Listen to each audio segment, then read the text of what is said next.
Good evening, everyone. Thank you so much for joining us tonight. My name is Dina Zingaro. I graduated in 2013. I'm a member of the Alumni Council and its executive committee. Just a couple housekeeping bits before we dive in. This talk is brought to you by the Alumni Council. Tonight's talk will be recorded, and tonight's talk and previous SwatTalk recordings, you can find them on our webpage, and they usually post within 2 to 3 weeks after it takes place. So during tonight's talk, as always, please submit your questions on the chat feature in Zoom, and please add your name and your class year, and then I will ask the questions at the end during the question and answer period. So tonight, it's an honor to be introducing and moderating this discussion with the Honorable Judge Jed Rakoff, class of '64. A big thank you to our Alumni Council member, Joe Becker, class of '66, who recommended Judge Rakoff for tonight. It's also very special for me because years ago, as a student at Swarthmore, I externed with Judge Rakoff, and it was one of those rare opportunities and something I'll really never forget.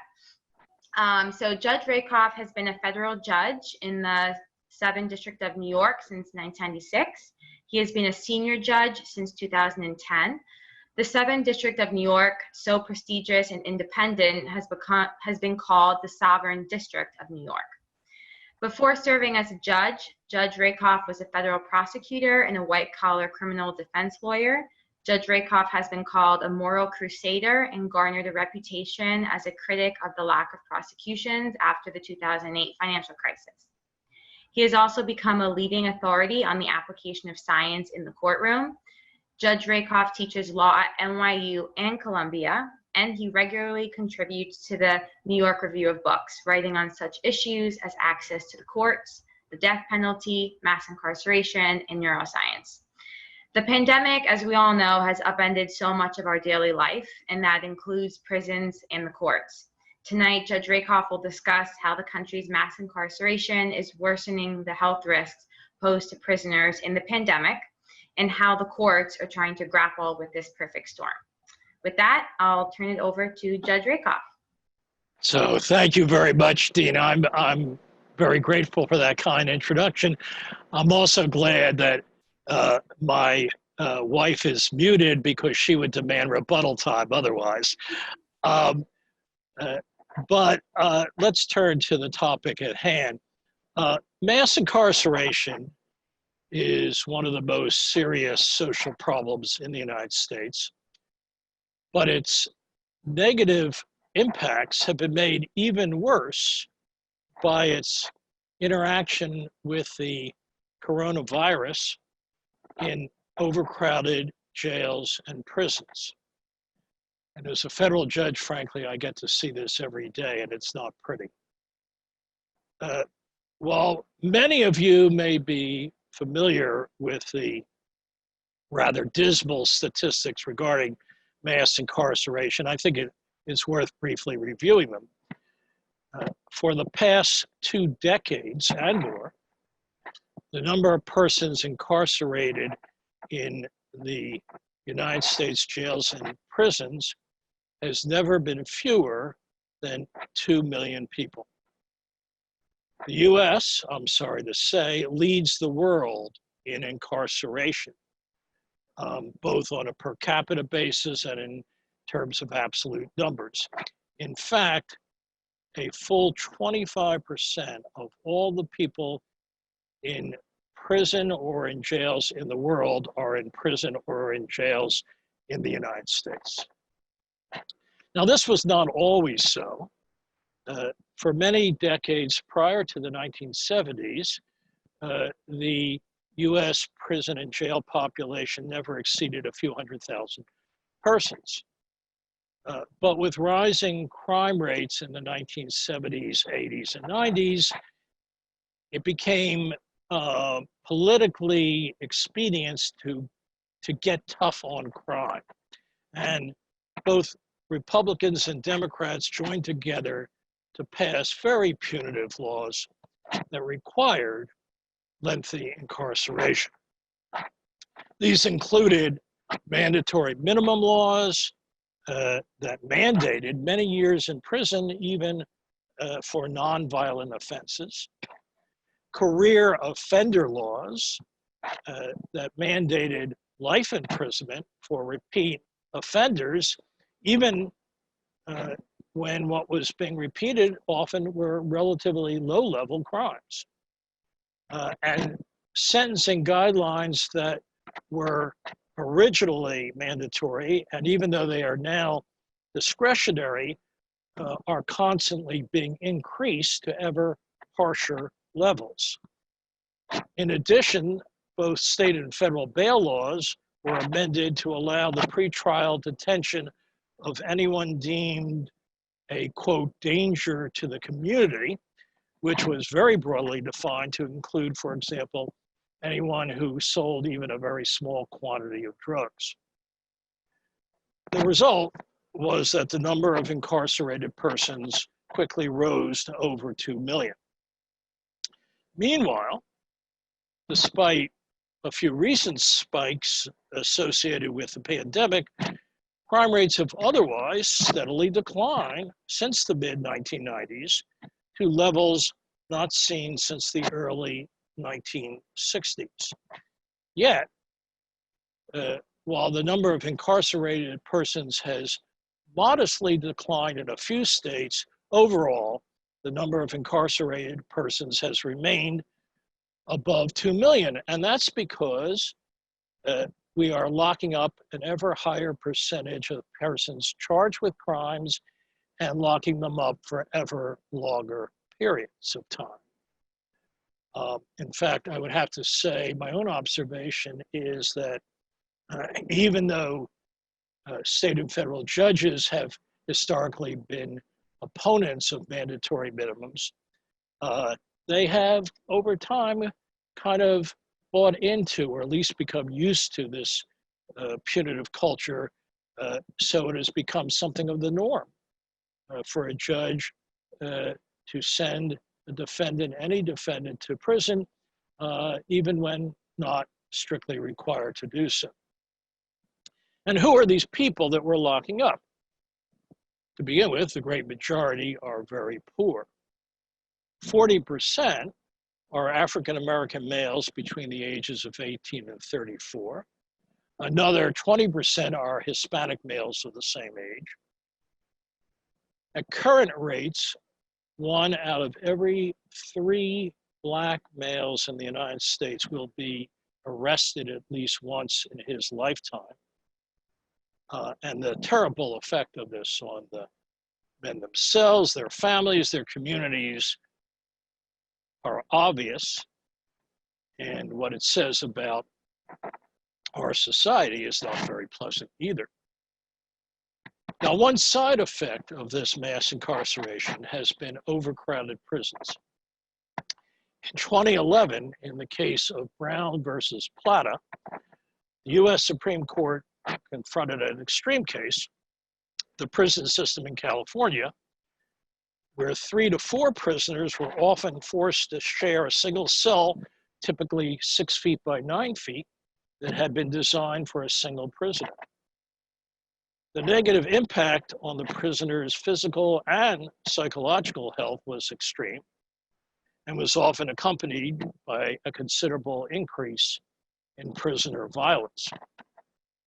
By a 5-4 vote, the United States Supreme Court ordered the immediate relocation or release of thousands of these inmates, though, as you might expect, it was not without a stinging dissent from the late Justice Scalia, who called the result radical and outrageous.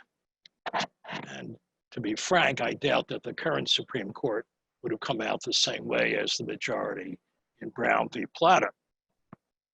But even though not as extreme as in the Brown v. Plata case, overcrowding as a result of mass incarceration has persisted throughout the state and federal prison systems.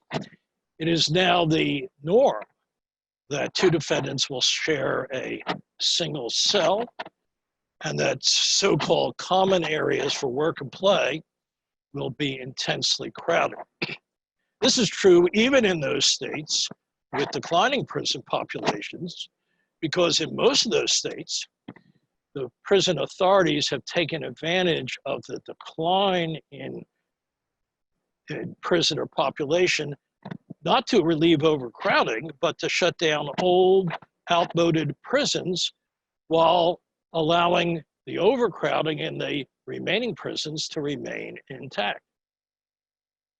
So this brings us to the pandemic. It is hard to imagine an environment more suited to the spread of coronavirus than a jail or prison. Social distancing is almost impossible. The maintenance of sanitary conditions is very difficult, and so forth. The result is that in some jails or prisons, there have been huge outbreaks of COVID-19. For example, in San Quentin Prison in California, over 2/3 of the 3,000 prisoners have now contracted coronavirus. In the federal prison in Seagoville, Texas, no less than 3/4 of the 1,700 prisoners have tested positive for the virus. Now, to be sure, in both these places, only a small percentage of those who contracted the virus have died. And this is in part because the population of these prisons is fairly young. Nonetheless, the overall death rate in these prisons and in US jails and prisons generally is well above the national average. Perhaps the most extreme case is the state prison in Marion, Ohio. This facility was designed for 1,500 prisoners. It now houses more than 2,400 prisoners. Of those 2,400, a full 80% have contracted coronavirus, and more than 75 of those prisoners have died as a result. Now, against this grim news, it needs to be noted that most of the serious coronavirus outbreaks in jails and prisons have occurred in a comparatively small percentage of the institutions. And indeed, the great majority of jails and prisons have not reported anything like such outbreaks. Now, this, of course, is partly an artifact of the very minimal coronavirus testing that is undertaken in many of these institutions, so that asymptomatic prisoners who have contracted the virus but are never tested do not get counted in the official statistics.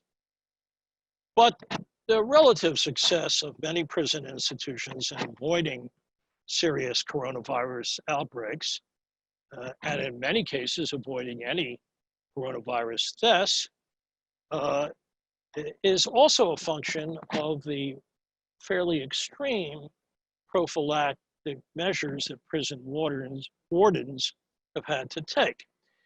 These include 24-hour lockdown, placing those prisoners who were in contact with someone who tested positive in solitary confinement, and prohibiting all outside visitors, whether family members or even the prisoner's lawyers.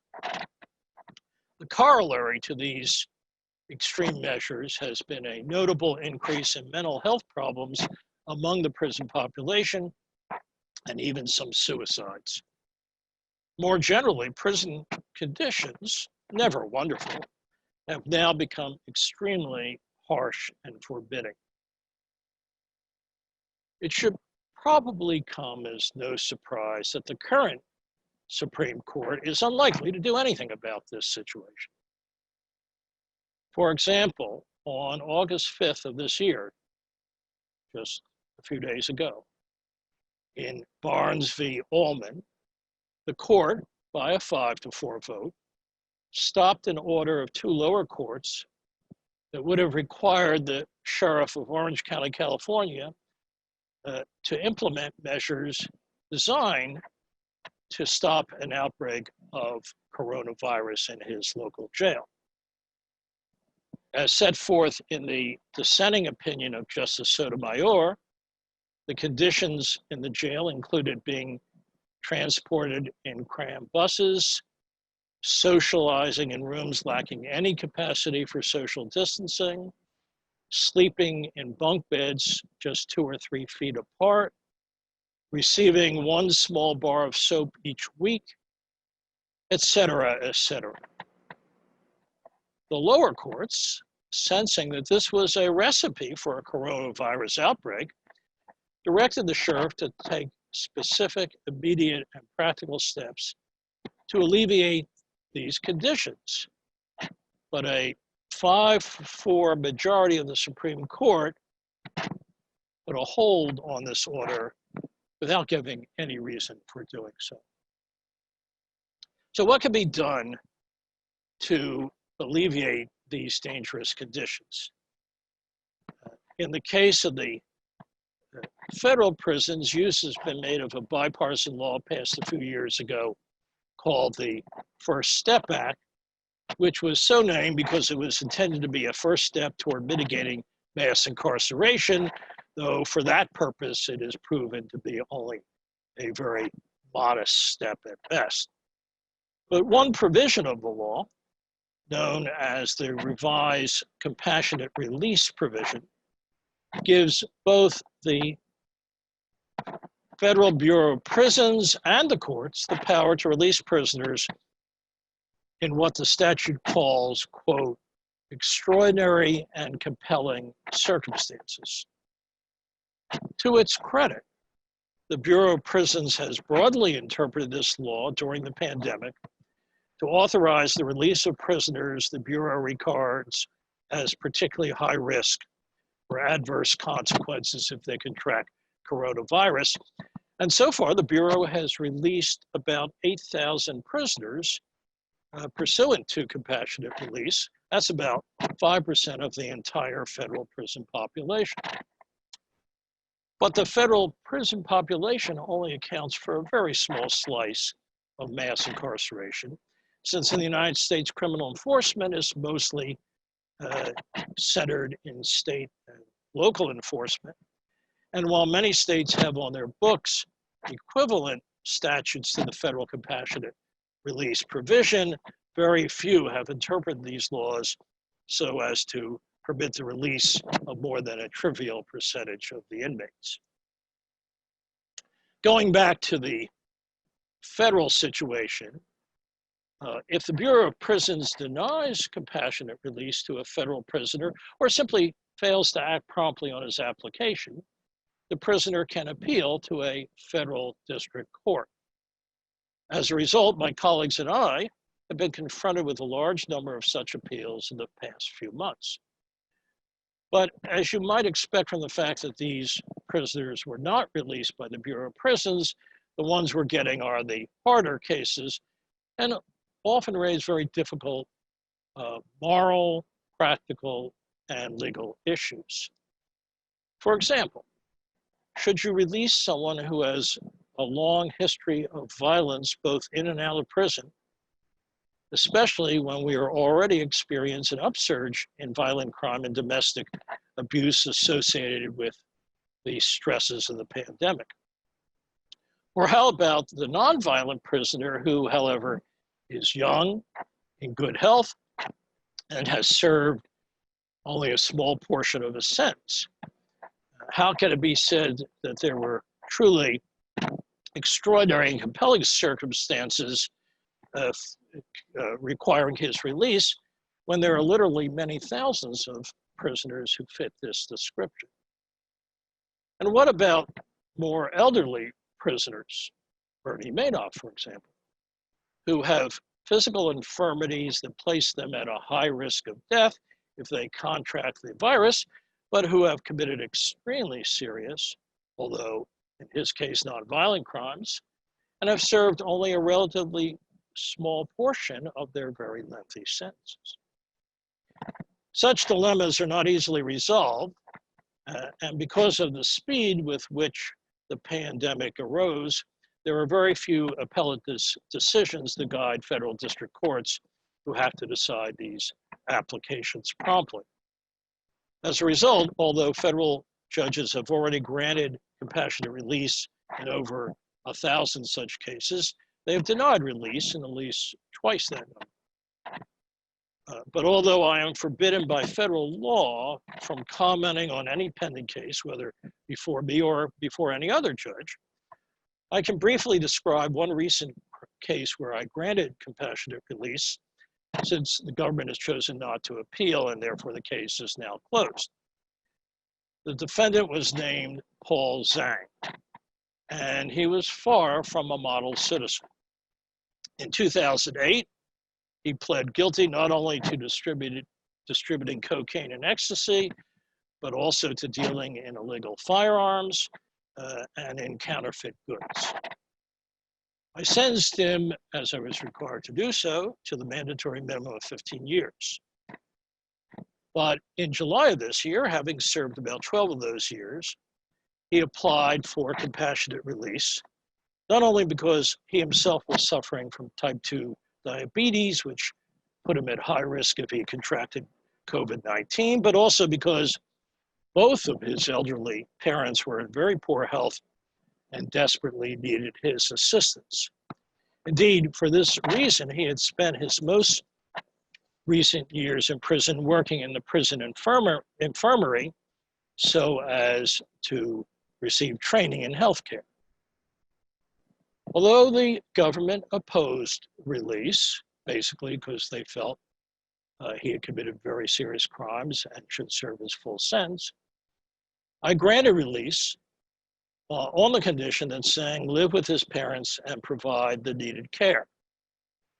And just a few days ago, I received a letter from him that begins, quote, "I just want to express my gratitude for your help and support. I am now at home with my parents, and I was able to surprise them by returning. I wish I could have shared that moment with you." And I admit that even crusty old judges like me can be moved by such letters. Looking to the future, what lessons can be learned from the events I have briefly described today? I think there are two. The first is that we need to make sure that our prisons plan ahead for and are better equipped to deal with emergencies like the pandemic. That sooner or later we would face a pandemic should hardly have come as a surprise. Many people have been predicting it for years. But the prison authorities did almost nothing in a way of advanced planning for that or for other predictable emergencies. And the result has been these slapdash and very harsh measures that they have had to undertake, and undoubtedly more deaths than would otherwise have occurred. But the second lesson is even more important. The scourge of mass incarceration leaves its imprint wherever it is found and makes the never very pleasant conditions of imprisonment far more severe than they otherwise would be. The steps that have been taken thus far to try to reduce mass incarceration, such as the First Step Act, have had only the most modest impact, and more than 2 million of our fellow human beings remain incarcerated in the United States. We can really not begin to undo the evil of mass incarceration until we repeal the laws passed in the last quarter of the last century that have caused its ascent, especially the mandatory minimum and career offender laws. Whether, of course, we have the will to do so remains very uncertain. So I'll conclude at this point, but I'd be delighted to answer any questions you may have. Thank you. Thank you so much for that. Really fascinating and equally concerning. Everyone, please continue. A number of questions have already come in, but you can continue to add them in. And so some of the questions have a little bit of overlap. So there are a lot of questions about how does this all relate to the growth of for-profit prisons? And that came up in a couple of questions. So Yeah, I think, because of the natural Marxist tendency of all good Swarthmoreans, the that has probably been exaggerated in the minds of some from what it really is. Private prisons account for approximately 9% of the 2 million people who are incarcerated. They are a lobby. They have some impact on Congress, like other special interests.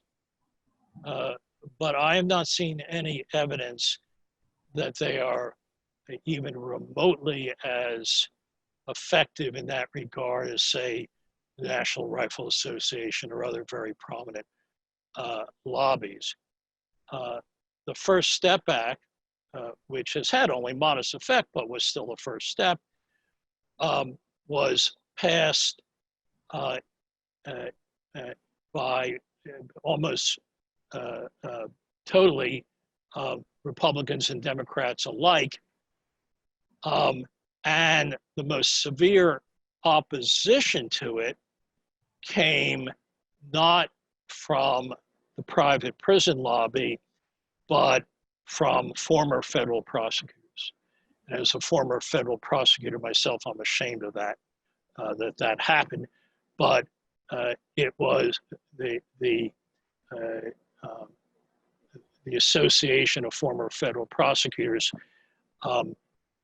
viewed mandatory minimums and other such punitive laws as a benefit because they encourage people to cooperate with the government in identifying other criminal activity. And for that reason, they opposed the legislation. So that's a long-winded answer. The short answer is, I think the private prison lobby is a factor, but not a big one. The questions are coming in so quickly. So there's a question here from Michael Cook. I don't have a class here, but he asks, are steps being taken to reduce overall crowding apart from releases due to COVID-19? Yes, but not without considerable difficulty. For example, I mentioned before solitary confinement. So historically, solitary confinement, which means you are in a small steel cell that has one light bulb and is completely sealed, no windows, no nothing. Food is pushed to you through a small opening, has been shown to have terrible effects on the mental health of people who are in solitary for any prolonged period of time. So yes, one of the ways that they've tried to ease overcrowding is by putting more people into solitary.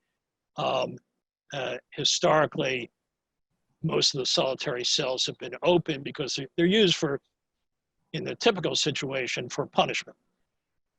You do something in prison that violates prison rules, you're sent to solitary, that's the main punishment they have. Instead, they're sending people who had not committed any infractions at all to solitary to keep them isolated because they are often people at high risk, for example, more elderly people. There's nothing worse, in my view, short of getting the coronavirus, than being a 65-year-old prisoner who is stuck in solitary confinement 24/7. That is going to have very serious mental health detriments.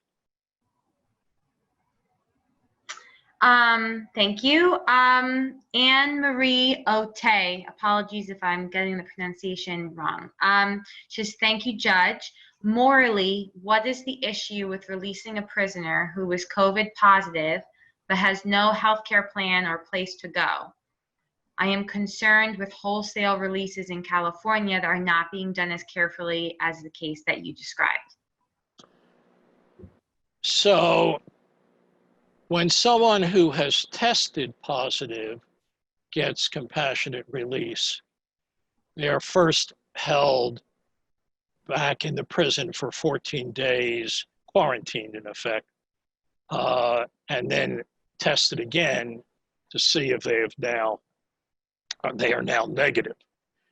So at least in the federal system, and I can't speak with the same sureness about the state system, at least in the federal system, no one is released who is corona positive. But there may be states that are doing that, I just don't know. Typically, release is to a specified place.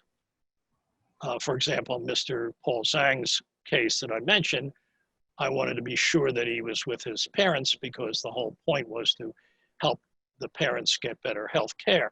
So I said he had to remain there except for meeting with doctors or meeting with his lawyer or other specified exceptions. And I think that's true in most state release situations. Now, it is true. There are people who are released who have nowhere to go. In the federal system, the probation department then arranges for them to be placed in homeless shelters, which are not wonderful places either, but at least it's a known place where they will get at least some minimal care. And I think that's true in most states, but I'm just not as sure. So Seth Rubenstein, he poses a quote before his question. Quote, "A crisis is a terrible thing to waste." What do you think are the best ways that criminal justice reformers can leverage the temporary COVID crisis to generate major long-term lasting changes to the criminal justice system? Well, I think that when the First Step Act was passed a couple of years ago, there was a developing recognition that mass incarceration was a very bad thing in many respects.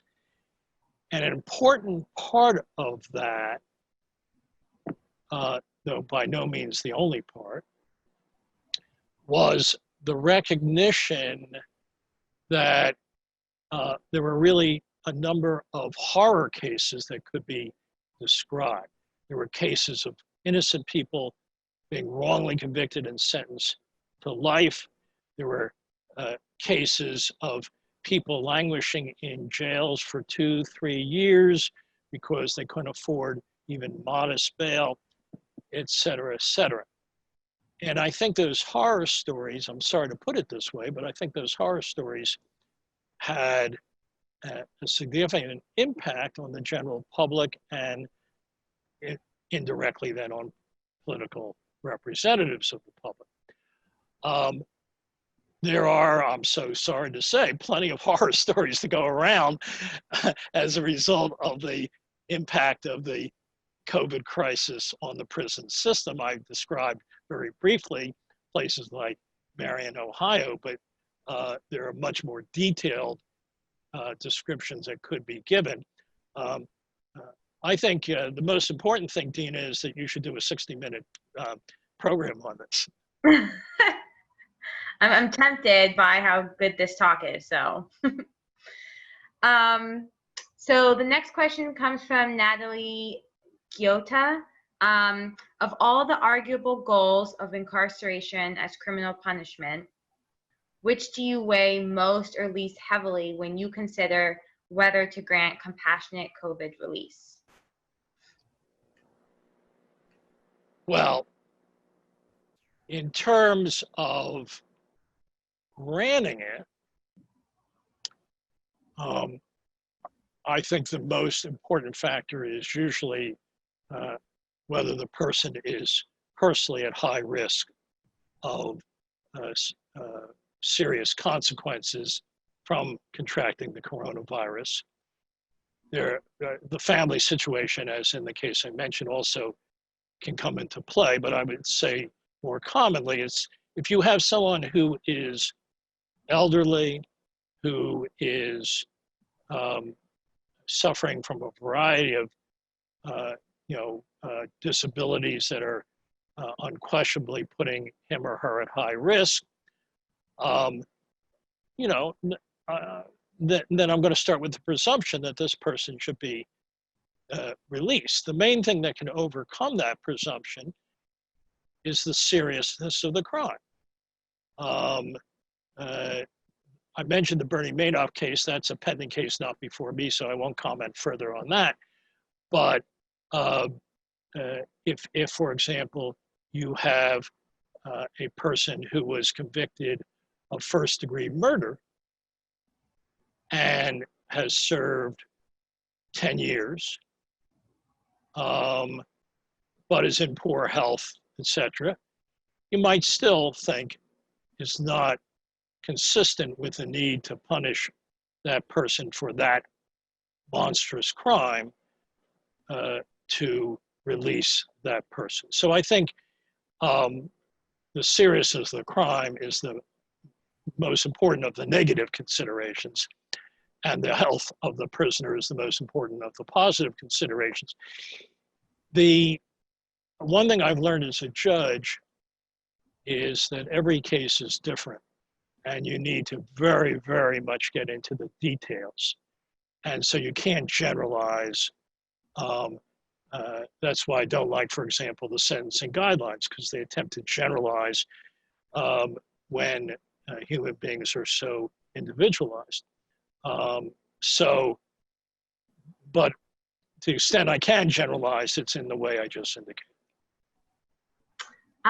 So Jody Williams, class of 1966, asked, what recourse is there down the road for inmates who die from COVID where there is strong evidence of negligence in healthcare, even pre-COVID for them? And she said, think for Florida, for example. I don't know. Yeah, I don't know. Yeah, I'll let you. So you can bring a lawsuit, but there are a lot of hurdles that will be difficult to overcome. The most obvious hurdle is that most high-level executive members of the executive, including prison wardens, for example, have a form of immunity. You might say, where do they get that? It's not in the Constitution. You're absolutely right. It's not in the Constitution. It has been put there for about 200 years by the courts. And to be frank, I'm not a big fan of this kind of immunity. The ultimate derivation was from English common law, but that's because English common law decreed that the king can do no wrong.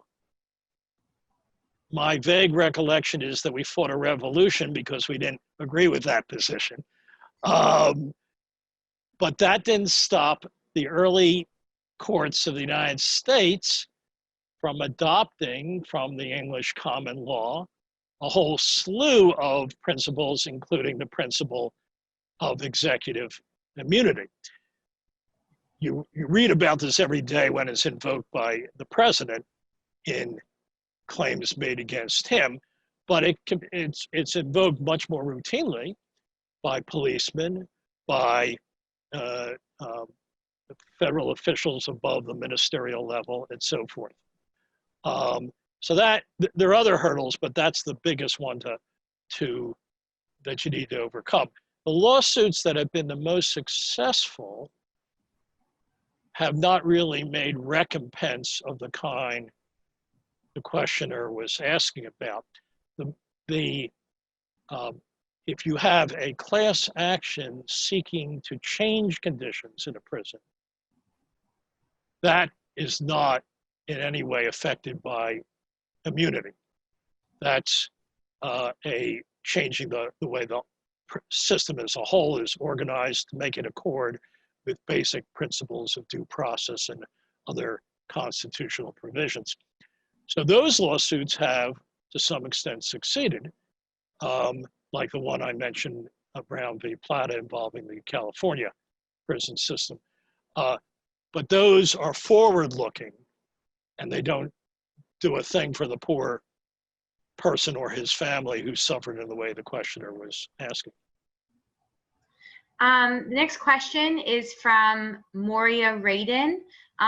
She's a federal public defender in California, and she asks, without mandatory minimums, do you believe there would be a significant reduction in mass incarceration? She says it seems deeply entrenched in the system that incarceration is the only response judges feel comfortable with. How can we change that? So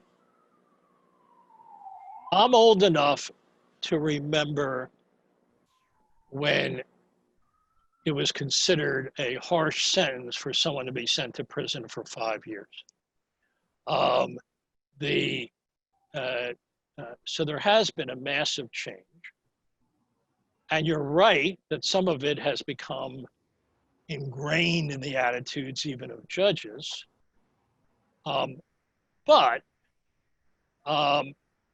it's one thing to be told, judge, send this guy away, he's a bad guy. And it's quite something else to be told, judge, you have no choice. You've got to give him 20 years because that's what the law requires. And there was a poll done of federal judges approximately 10 years ago. And they were asked if you had to make one change in the current sentencing regime, what would it be? And 83% said do away with mandatory minimums. So that gives me some hope in believing that judges would, in fact, give lesser sentences once they were given the freedom to do so. Another indication of this is after the federal sentencing guidelines became discretionary, at first, the sentences were the same, just because, again, of the ingrained attitudes that had developed. But over time, that began to change. In the Southern District of New York, which is my court, but is also the largest federal court in the United States, over 50% of the sentences are now below the guidelines. So over time, I think judges will return to the less punitive attitudes that they had historically held, but it won't happen overnight. This next question comes from Judith Lichtenberg. She asked, do you think an Eighth Amendment argument can be plausibly made to eliminate some of the conditions produced by COVID? Well, I'm glad to say that I am forbidden from federal law from commenting, giving opinions on issues that might actually come before me. And I think that's conceivably one that came before me. And the reason I'm ducking your question is not only that I am required to duck it by law, but I haven't really thought that one through, so I better duck it. No problem, we'll move on. Jared Liederman asks, when making decisions to decarcerate in light of COVID, how much does access to good data about transmission impact your decision? He says, I'm thinking about the work of groups like recidivists.org. I'm not familiar with it. Yeah, recidivist.org. Somewhat. There's an old saying among lawyers, which I think is very true. The facts drive the law. The facts of the individual case are going to be more important than anything that can be said of a more general sort. But one interesting thing about the compassionate release proceedings is that because there are so few appellate precedents, judges feel a greater liberty to look at stuff that they might not otherwise look at. So I'll give you just an example. Even if the parties don't present to me the medical records of a given person who's applying for compassionate release, I require that the Bureau of Prisons provide me with those medical records, because that are very valuable in assessing the situation. In a different situation, I might say, gee, I should only act on what the parties have given me and shouldn't go beyond what the parties have given me. But the nature of this crisis and the need to act so quickly and the lack of precedence, I think, has given most judges, not just me, a certain freedom to inquire more broadly, and that would include the kind of statistics that the questioner was referring to. This question is coming from Michael Fleischman, who's my class, 2013, who I believe is watching with his legal colleagues at the moment. So his question is, can the judge please talk more about the recent SCOTUS ruling he cited and whether that ruling is controlling over states? He said California has pursued some early releases and other efforts, and I'm wondering whether the SCOTUS ruling will curtail these efforts. Well, I assume you're referring to the Supreme Court's decision a few days ago where they stayed the order. So here is what is very disturbing about that decision. And of course, ultimately, the Supreme Court is my boss, but one under the First Amendment can criticize even one's boss. The lower court, the sheriff of the Orange County Jail, who was faced with what was being reported, at least by numerous sources, as just a open invitation to a big COVID-19 outbreak, said, oh, we're doing everything that's necessary. The lowest court, the district court, held a hearing on that and determined not only wasn't he doing everything that was necessary, he wasn't even doing the things he said he was doing. So that court ordered immediate relief, what we call in the law injunctive relief. You must do this, this, this.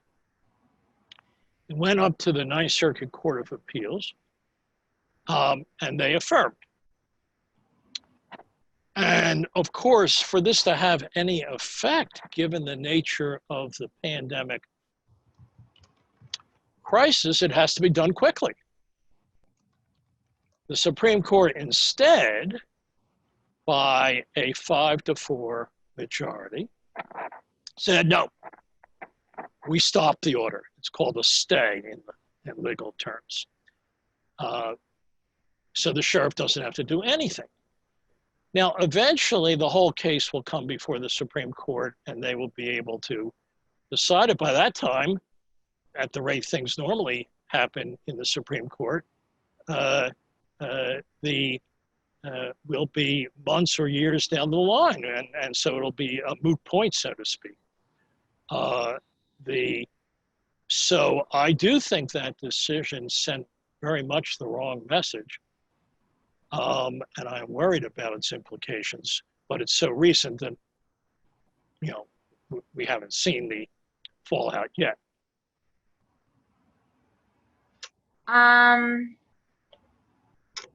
So Nikki Sebastian from the class of 1965 asks, mandatory minimums were supposed to mitigate the wide discrepancy between judges and districts. Since they didn't work out well, do you have an idea for an alternative, more workable but still equitable process? Yeah, I think that history shows that the cure for disparity in sentencing creates more problems than it solves. So it is unquestionably true that there are some judges who are tougher sentencers, and there are some judges who are more lenient sentencers. And that's not a good thing. But every attempt to fix that has led to harsher sentences. And the high end becomes the norm, or even a higher norm is imposed. So the main attempt to solve it, other than the mandatory minimums, was the sentencing guidelines.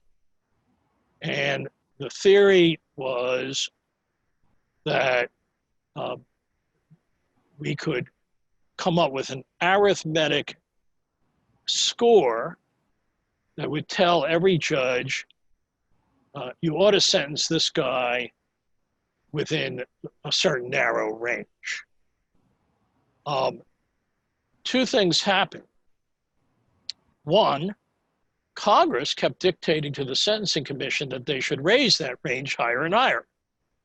And this always came after there was some sort of bad event. So there was scandals involving various businesses. Congress said raise the white collar levels. There were standards involving opioid crisis. Congress had raised the drug standards. This was done across the board, and the result was no respect for the individual differences of the human beings that you're called upon to sentence. When I sentence someone, I look as much as I can into his or her history, what led them to do what they did, what are the possibilities short of prison that might turn them around and make them productive citizens, et cetera, et cetera. The guidelines deal with none of that because they don't lend themselves to across-the-board arithmetic calculations. So in our zeal to do away with disparities among judges, which do exist, we have created a much greater monster, in my view. This will be the second to last question. This is from Joanna Kunz from the class of 2005. She works for the Philadelphia DA, who was elected on a platform of reducing mass incarceration. The politicization of this issue makes it very difficult to make the legislative changes you suggested. How do you think public opinion can be shifted to appreciate how disproportionately we punish in this country? Yes, well, first of all, as myself a native Philadelphian, you've got a great job. I mean, you put your finger right on it. It has been good politics for a long time to be tough on crime. And as soon as there always inevitably will be, spikes, so that even though crime rates as a whole have come way, way down, at any given moment, some crime will be on the upsurge, and that will inevitably lead to cries for more punitive measures. It goes very deep in the American psyche and in the modern American political tradition. Nevertheless, and I come back to the First Step Act, there have been moments when it has been overcome even politically, And I think the key is to bring to the attention of the public individual cases caused by the problems of mass incarceration that are so touching, so awful, so contrary to what any decent person would want to see happen, that it brings home to the heart as well as the mind of the listener just what evils mass incarceration can lead to. So I'm no politician, but for what my 2 cents is worth, that's the path I would emphasize. So the final question comes from Margaret Roski from the class of 62. Did you think you would become a judge when you were at Swarthmore?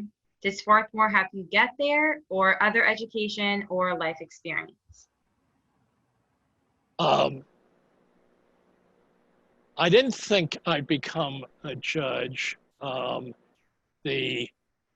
thought I'd become, forgive me, the writer of musical comedies, because that was my hobby.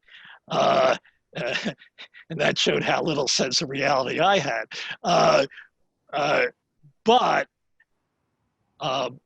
Swarthmore taught me so many lessons that have helped me as a judge. The first was the importance of getting deeply into the facts, not just baloney generalizations, but really getting into the details. And second, that one can talk all day long about law and policy, but if the system doesn't command your moral respect, it's ultimately not worthy of respect. And that was a lesson that I think is deep-seated in the traditions of Swarthmore and the traditions of Swarthmore students. So I am endlessly grateful to Swarthmore for what it did for my life and for my role as a judge. Well, great. That is our hour. Everyone, thank you so much for all of your questions. Judge, thank you so much for making the time to join us here tonight. My pleasure. Good night, everyone.